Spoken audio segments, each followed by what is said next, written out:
জাতীয় আইন সহায়তা দিবস 2025 উপলক্ষে টাঙ্গাইলে আজ সকালে একটি বর্ণাঢ্য র্যালি অনুষ্ঠিত হয়েছে। র্যালিটি সকাল 9:30 টাঙ্গাইল জসকোর্ট প্রাঙ্গণ থেকে শুরু হয়ে শহরের বিভিন্ন সড়ক প্রদক্ষিণ করে। এতে অংশগ্রহণকারীরা নানা স্লোগানে শহর মুখরিত করে তোলেন।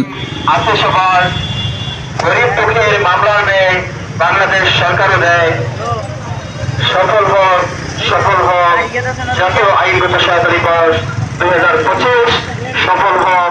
র্যালিটির আয়োজনে ছিল জেলা লিগ্যাল এইড কমিটি টাঙ্গাইল। র্যালিতে অংশগ্রহণকারীরা চলো গরিব দুঃখী বিচার পাওয়ার অধিকার, বর্তমান সরকারের অঙ্গীকার এই স্লোগান সহ নানা মানবিক আবেদনময়ী স্লোগান দেন। অনুষ্ঠানে বিভিন্ন সরকারি কর্মকর্তা, আইনজীবী, মানবাধিকার কর্মী ও সাধারণ মানুষ অংশগ্রহণ করেন।